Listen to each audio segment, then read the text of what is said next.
Welcome to the new sound of the Kalahari.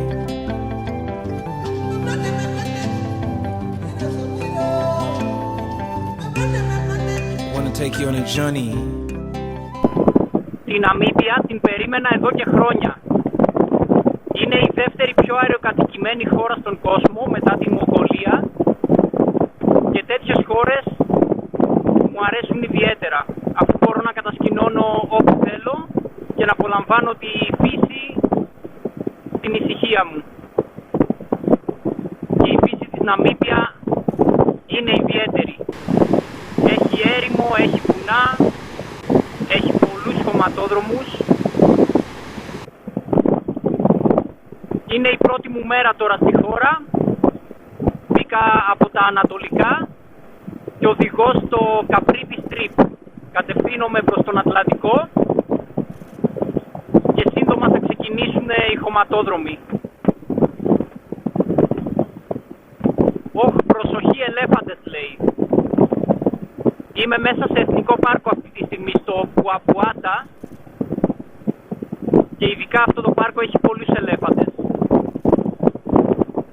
Εχθές το βράδυ που μαγείρεψα, περίσσεψε φαγητό, οπότε ευκαιρία να φάω και μεσημεριανό σήμερα. Σταμάτησα εδώ στον δρόμο, πράγμα που πολύ σπάνια το κάνω. Έχουμε νοστιμότατη μακαρονάδα με τυράκι,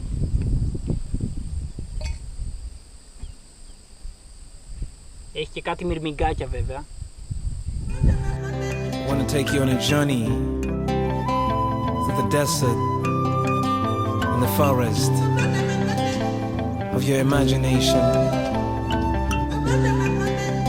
melodies of meditation. Εδώ στα βόρεια της Ναμίμπια ήρθε η ώρα να αλλάξω λάστιχα επιτέλους. Ειδικά αυτό το πισινό έχει γίνει, δεν έμεινε τίποτα. Αλλά να είναι καλά, ο Νίκος ο Τσάβαλος στο Λουμπουμπάσι εκεί στο Κονγκό παρήγγειλε λάστιχα από την Νότια Αφρική και έτσι τώρα έχω χωμάτινα λάστιχα. Ειδικά αυτό το πίσω είναι ό,τι πρέπει για τους χωματόδρομους της Ναμίμπια και έχω πάρα πολλά χιλιόμετρα σε χώμα μπροστά μου. Οπότε εδώ είναι η κατάλληλη στιγμή να τα φορέσω στο μπαουμπάμπι μου.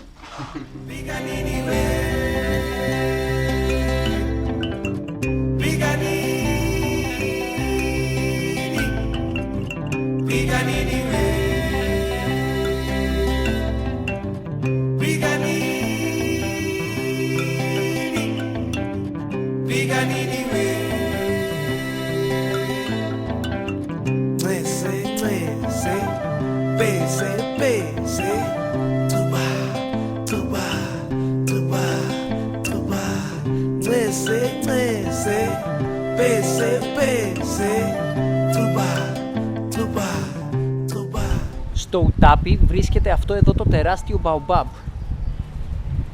Είναι τόσο μεγάλο που μέσα στη κουφάλα του έχει χρησιμοποιηθεί για διάφορους σκοπούς.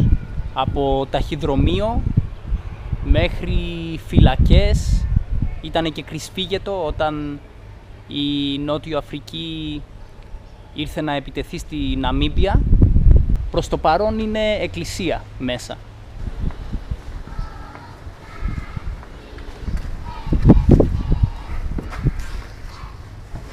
Να το εκκλησάκι. Κοιτάξτε πόσο μεγάλη είναι η κουφάλα του. Έχει και 3 σειρές από παγκάκια. Τη βίβλο. Τέλος η βαρετή άσφαλτος στην Ναμίμπια. Έπιασα χώμα και τώρα ελπίζω να κάνω μέρες να ξαναδώ άσφαλτο. Άρχισαν τα ενδιαφέροντα της χώρας.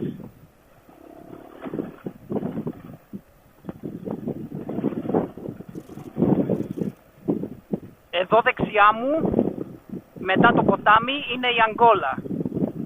Συνεχίζω και αυτή τη βδομάδα να κινούμε παράλληλα στα σύνορά της και κατευθύνομαι και πάλι δυτικά προς τον Ατλαντικό. Συγκεκριμένα πηγαίνω στην περιοχή όπου κατοικεί η φυλή Χίμπα. Θέλω να αφιερώσω μερικές μέρες σε αυτή τη μυθική φυλή, για την οποία έχω διαβάσει τόσα, γιατί αυτό που με συναρπάζει είναι πως είναι μια από τις λίγες φυλές που συνεχίζουν να ζουν όπως ζούσαν εδώ και αιώνες. Φοράνε δέρματα, το στήθος πάντα έξω και αλείπουν το σώμα τους με ένα μείγμα από βούτυρο, λάσπη και κάποια άλλα υλικά, και γι' αυτό φαίνονται πάντα έτσι καφέ και τα μαλλιά τους έχουν μια ιδιαίτερη υφή, σαν να είναι μπλεγμένα με λάσπη. Οι περισσότεροι ζουν από τη κτηνοτροφία. Τα μέρη τους εδώ πέρα είναι ιδιαίτερα φιλόξενα. Βλέπετε, δεν έχουν αρκετή βλάστηση. Όλο πέτρα είναι δηλαδή.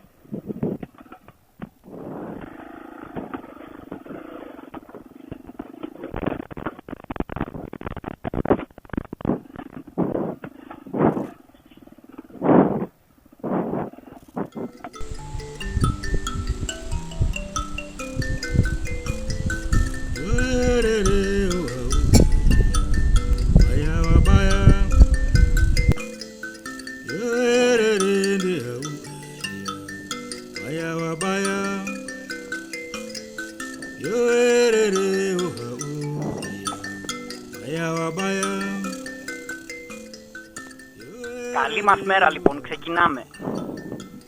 Ωραία ήταν στο ποτάμι. Καιρός για άλλα.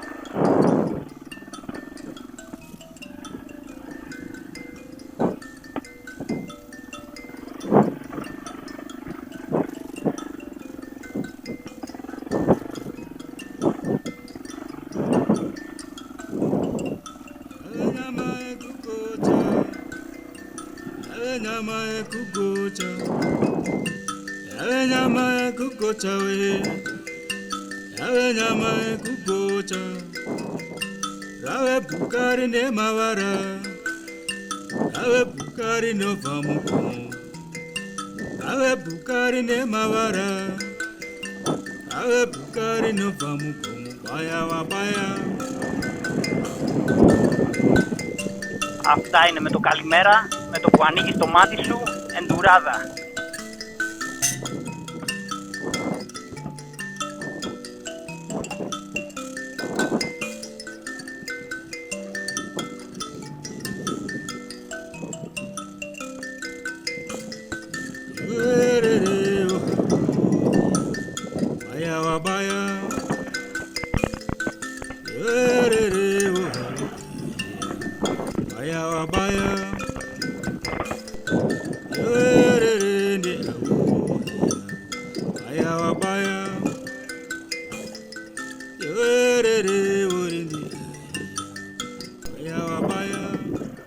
Από χθες πονάν τα χέρια μου από την προσπάθεια να κουμαντάρω τη μηχανή πάνω στα κατσάβραχα. Αλλά εντάξει, φυσιολογικό είναι. Τόσες μέρες στην άσφαλτο είχα ξεσυνηθίσει. Είναι ωραία διαδρομή πάντως. Και δεν έχω δει ψυχή από χθες, ούτε ένα όχημα. Ανθρώπους μάλλον έχω δει. Είδα Χίμπα εδώ πέρα, αραιά και πού βέβαια κι αυτή, αλλά ούτε ένα όχημα. Κανείς δεν περνάει από εδώ. Η αλήθεια είναι οτιδήποτε άλλο εκτός από εντούρο θα δυσκολευόταν πάρα πολύ να περάσει. Σε κάποια σημεία μένει μόνο μια ροδιά. Οπότε τετράτροχο λίγο δύσκολο να περάσει.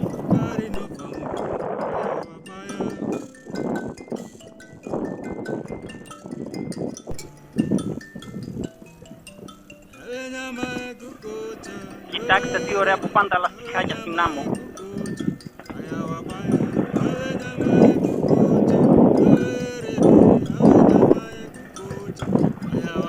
Τι ωραία που ακούγεται το κινητήράκι μου.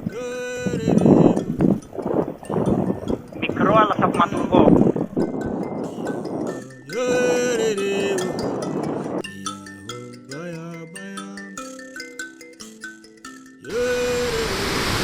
Αυτοί είναι οι καταράκτες σε Πούπα, στο βορειότερο σημείο της Ναμίμπια, στα σύνορα με την Αγγόλα. Μπορεί να έκανα 2 μέρες διαδρομή για να τους δω, αλλά άξιζε τον κόπο. Και η διαδρομή άξιζε και η θέα εδώ πέρα. Και τώρα ευκαιρία να κάνω εδώ πέρα ένα μπανάκι μαζί με τους Χίμπα. Στις βάθρες αυτές δεν έχει κροκόδιλους γιατί τα νερά είναι ορμητικά, οπότε ευκαιρία να δροσιστώ.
Hello.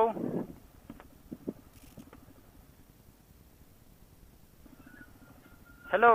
Fine, thank you. To Eifelfontein.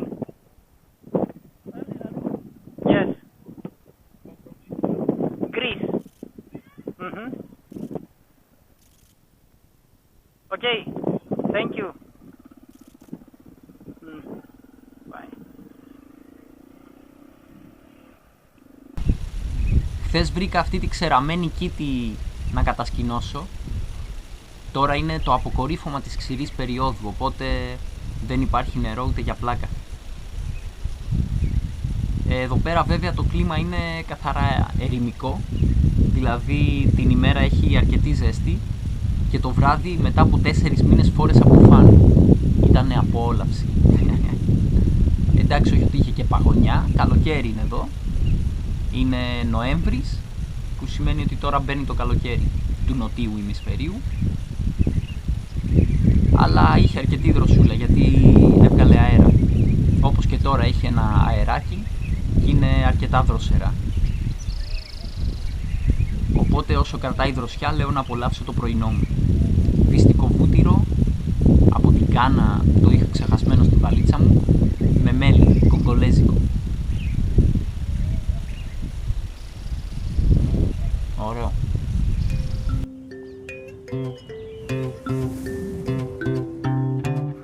Σε αυτήν εδώ την περιοχή είναι το του Eifelfontein, όπου βρίσκονται βραχογραφίες πάνω σε αυτά τα βράχια.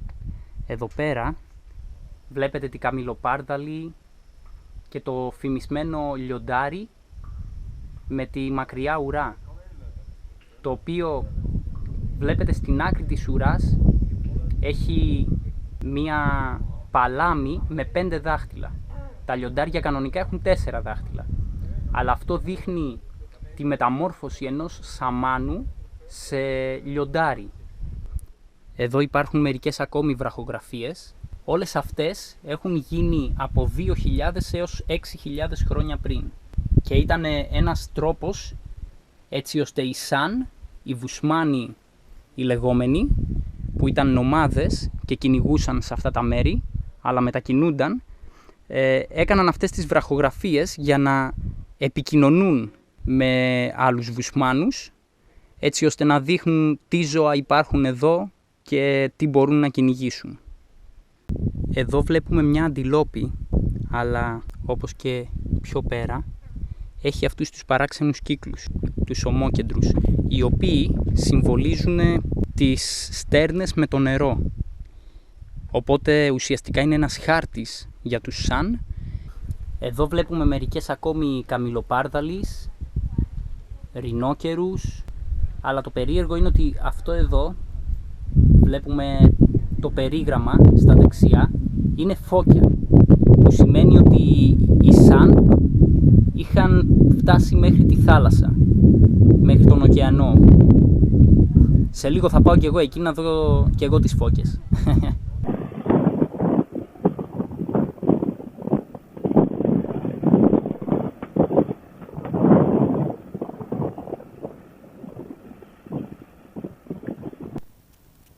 Κοιτάξτε εδώ το τοπίο. Η Ναμίμπια είναι γεμάτη με τέτοιους παράξενους πέτρινους σχηματισμούς.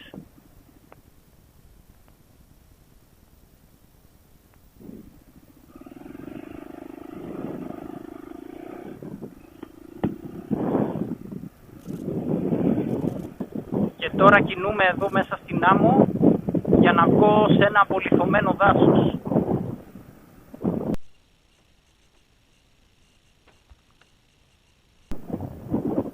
Πού είναι ο δρόμος, ο ΕΟ,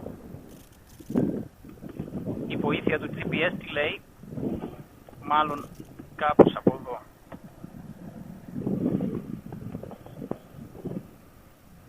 Να, εδώ έχει κάτι ροδιές. Εδώ πρέπει να είμαστε. Α, εντάξει. Autobahn.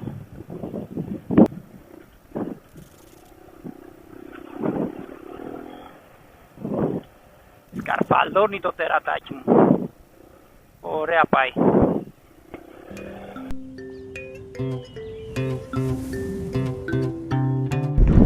Ήρθα και στο απολιθωμένο δάσος. Αυτός εδώ ο κορμός που βλέπετε συνεχίζεται μέχρι εκεί. Είναι ο μακρύτερος και έχει μήκος 37 ολόκληρα μέτρα. Αυτοί οι κορμοί δημιουργήθηκαν 280 εκατομμύρια χρόνια πριν και ήρθαν εδώ από την Κεντρική Αφρική, από κάποιες πλημμύρες που έγιναν. Αυτό μαρτυράει η έλλειψη ριζών και κλαδιών. Βρέθηκαν μόνο κορμοί.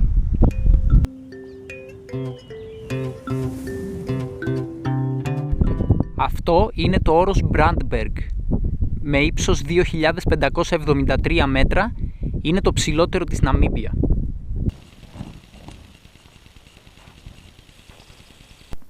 Καλημέρα λοιπόν και ξεκινάμε για το Brandberg, το ψηλότερο βουνό της Ναμίμπια. Φύγαμε.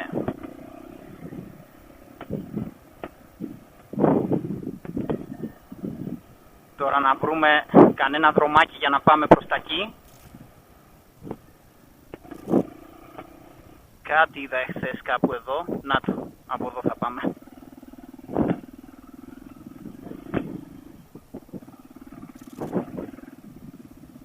Εδώ έχει άμμο γιατί είναι η κήτη του ποταμού.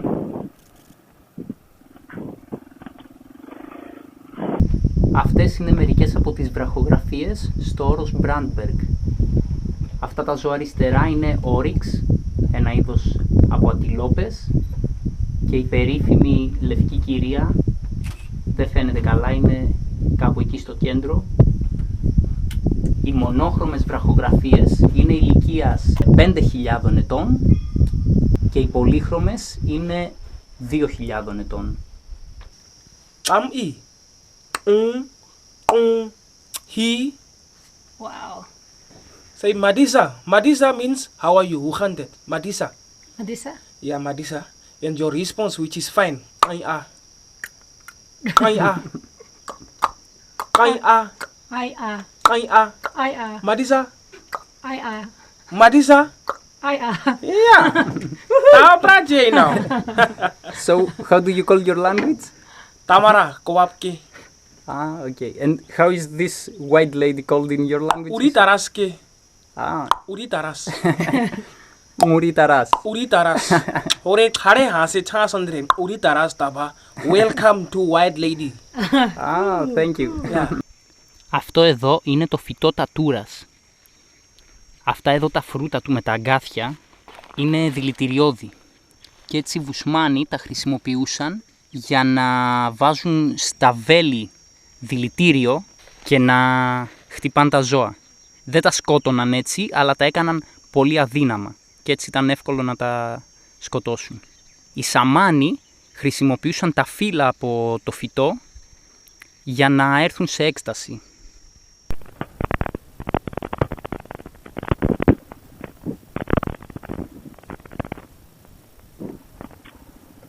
Για να δούμε που πάμε τώρα.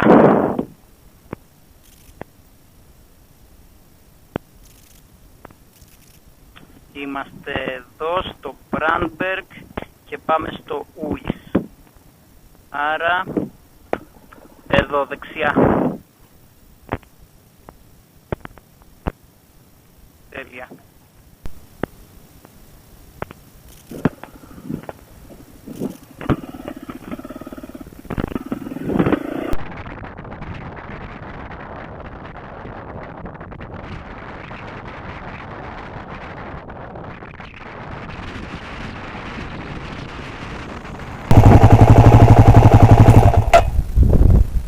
Κάθε πρωί ελέγχουμε και το λάδι του κινητήρα, γιατί άμα τελειώσει αυτό δεν πάμε καλά.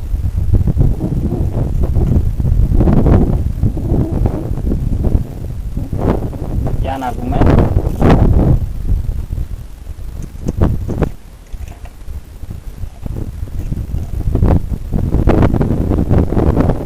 Άψογα, τόρμα πάνω.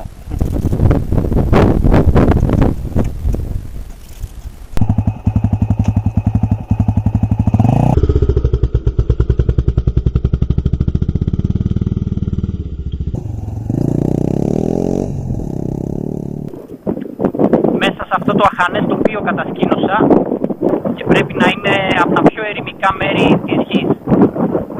Επί ώρες οδηγούσα χθες και δεν είδα ψυχή. Πολύ μου αρέσουν τέτοια μέρη. Και όταν ήρθε η ώρα όπου έδειξε ο ήλιος, βγήκα από το δρόμο, μπήκα σε αυτή την αχανή έκταση και κατασκήνωσα πίσω από ένα λόφο για να κόβει τον αέρα που έρχεται από τον Ατλαντικό. Τώρα ο δρόμος πρέπει να είναι κάπου εκεί πέρα.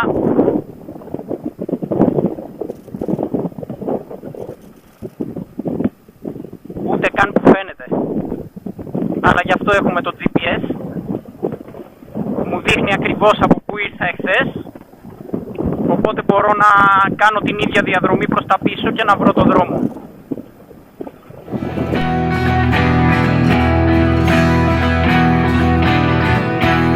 As if time had stopped still, I was numb with fear, but still I wanted to go. And the blaze of the fire did no hurt upon me as I walked onto the coals. Then I felt I was in a trance and my spirit was lifted from me. And if only someone had the chance to witness what happened to me. Έφτασα στον Ατλαντικό. 5 μήνες είχα να δω θάλασσα. Από το Καμερούν. Εδώ είναι η περίφημη ακτή του σκελετού. Ονομάζεται έτσι γιατί πολλά πλοία ναυαγούσαν εδώ πέρα και το μέλλον των ναυαγών ήταν προδιαγεγραμμένο. Κοιτάξτε το τοπίο. Είναι ιδιαίτερα άνυδρο, δεν υπάρχει καμιά ελπίδα επιβίωσης. Και έτσι μέχρι σήμερα βλέπει κανείς εδώ πέρα αρκετά ναυάγια. Ο Ατλαντικός φέρνει ένα κρύο ρεύμα από την Ανταρκτική και ο αέρας συμβαίνει παραπάνω. Σκεφτείτε ότι είναι καλοκαίρι εδώ πέρα. Είναι Νοέμβριος, αλλά εδώ πέρα ξεκινάει το καλοκαίρι. Οπότε θα φορέσω το χειμερινό μπουφάν. Αυτό έχω να το φορέσω 4 μήνες.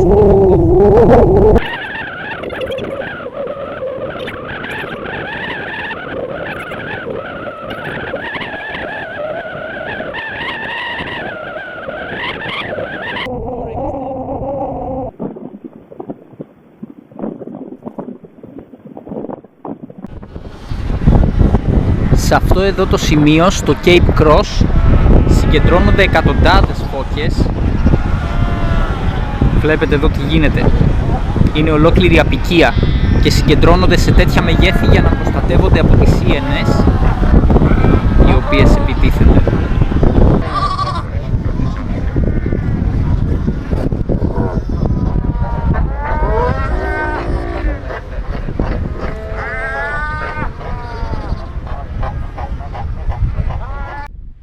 Εδώ ο Πορτογάλος εξερευνητής Τσάο σήκωσε έναν πέτρινο σταυρό, όπως είχε εντολή από το βασιλιά της Πορτογαλίας, για να κατοχυρώσει το μέρος.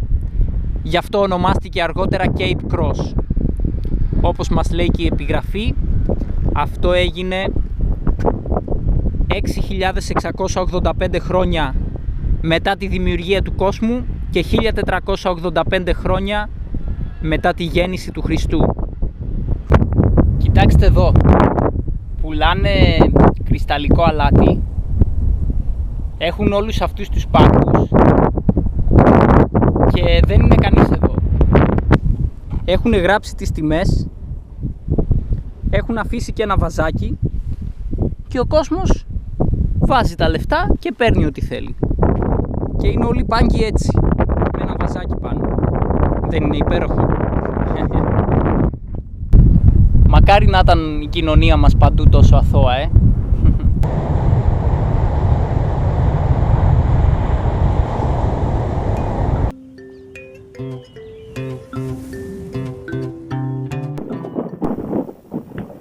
Μην μπερδεύεστε, δεν έφτασα στην Ευρώπη, στην Ναμίμπια είμαι ακόμα.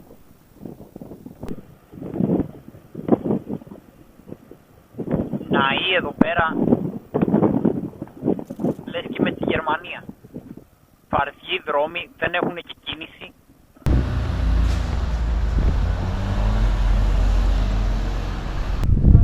Όσο απίστευτο και να σας φαίνεται, είμαι στην Ναμίμπια. Η πόλη βέβαια έχει αρχιτεκτονική που θυμίζει το παρελθόν της, όταν οι Γερμανοί άπικοι έκαναν κουμάντο εδώ. Βέβαια έχει και ένα αντίστοιχο κλίμα, δηλαδή έτσι πεθαμενατζίδικο κάπως. Βλέπετε εδώ έχει πεζόδρομους, λακκόστρωτους, μαγαζάκια έτσι μικρά. Η αρχιτεκτονική όλη θυμίζει γερμανική πόλη.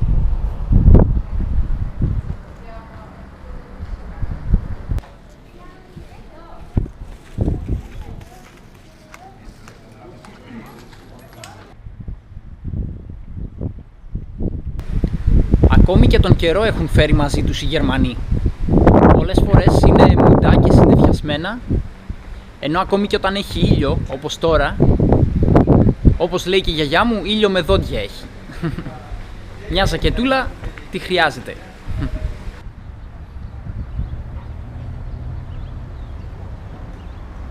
Είμαι στο ενιδρίο, το τεράστιο αυτό ενιδρίο του Σουάκοπμουντ, στο θαλάσσιο μουσείο της πόλης.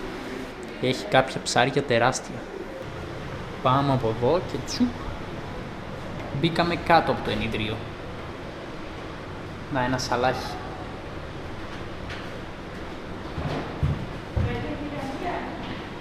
Ω, και ένας καρχαρίας πάνω από το κεφάλι μου.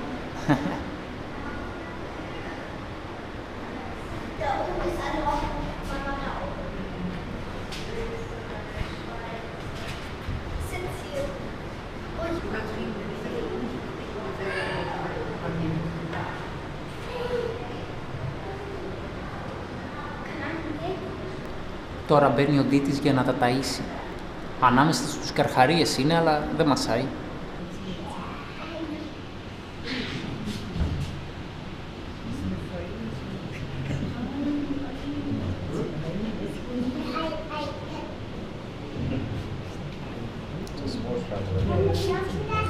Ο καρχαρίας όλο τον περιτριγυρίζει τον Ντίτη, αλλά δεν τον πειράζει καθόλου.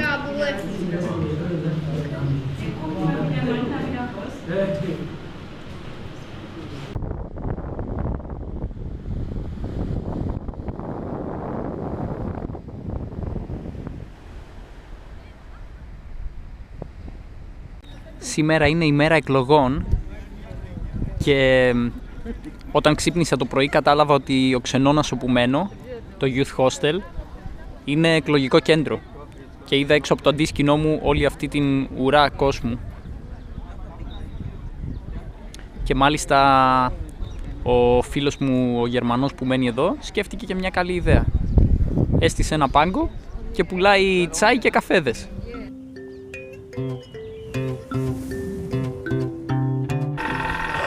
Κοιτάξτε εδώ τι οχήματα έχουν φτιάξει για την έρημο. Για τους αμόλοφους. Αυτό είναι χειροποίητο, εδώ στην Ναμίμπια το έφτιαξαν. Έχει 300 άλογα δύναμη. Και βλέπετε διπλές αναρτήσεις, ένα ελαττήριο σκληρό και ένα μαλακό, λάστιχα απίστευτα.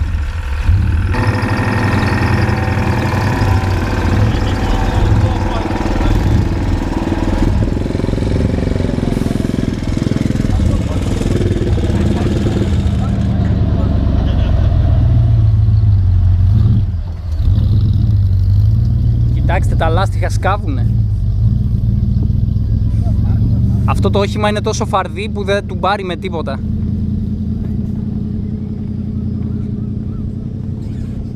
Εδώ βέβαια έχει πολλά ATV και εδώ είναι η μεγάλη έκπληξη. Κοιτάξτε εδώ τι έχουν φτιάξει. Bigfoot. Απίστευτο και όμως αληθινό. Πρώτη φορά βλέπω από κοντά ένα. Κοιτάξτε λάστιχα. Μισό λεπτό να τα δείτε κοντά σε μένα για να καταλάβετε. Είναι στο μπόι μου.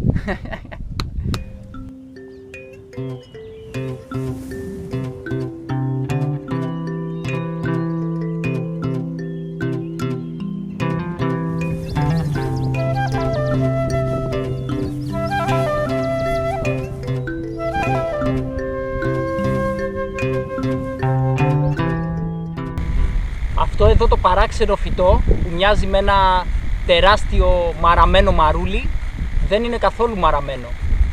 Είναι ηλικίας 1000 ετών περίπου. Τα γουελγουίτσια, αυτά εδώ τα φυτά, φτάνουν μέχρι και τα 2000 έτη. Είναι ενδυμικά όχι μόνο της Ναμίμπια, αλλά ενδυμικά αυτής εδώ της περιοχής. Δεν υπάρχουν πουθενά άλλο στον κόσμο. Η υγρασία της περιοχής αυτής που έρχεται από τον Ατλαντικό ευνοεί αυτά τα φυτά γιατί έχουν πόρους πάνω στα φύλλα τους, από τους οποίους απορροφούν την υγρασία και έτσι ποτίζουν και τις ρίζες του φυτού.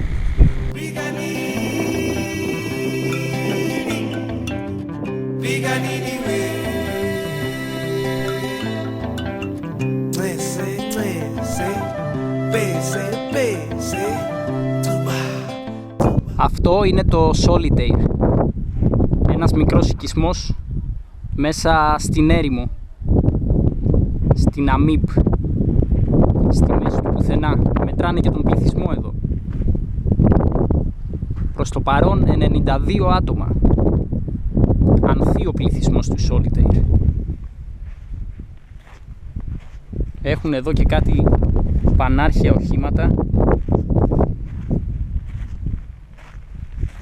παρατημένα να σκουριάζουν μέσα στην έρημο. Λες και είμαι στην Άγρια Δύση νιώθω. Είναι και $4.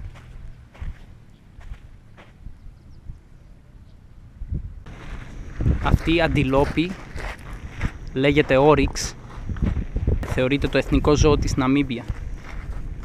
Έτρεχε να περάσει μέσα εδώ, να φύγει από το δρόμο, αλλά οι δρόμοι εδώ πέρα έχουν αυτό το φράχτη παντού για εκατοντάδες χιλιόμετρα. Και χτύπησε πολύ δυνατά στο φράχτη και μετά δεν μπορούσε να σηκωθεί. Τώρα προσπαθεί να σηκωθεί και πέφτει. Μάλιστα είναι και έγκυος.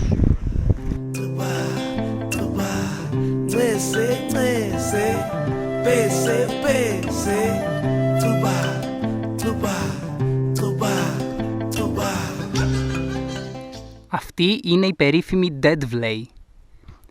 Αυτές οι ακακίες ποτίζονταν από έναν ποταμό που κυλούσε εδώ πέρα, αλλά όταν αυτός άλλαξε τη ροή του, περίπου 900 χρόνια πριν, οι ακακίες ξεράθηκαν και έμεινε αυτό εδώ, αυτό το απόκοσμο τοπίο.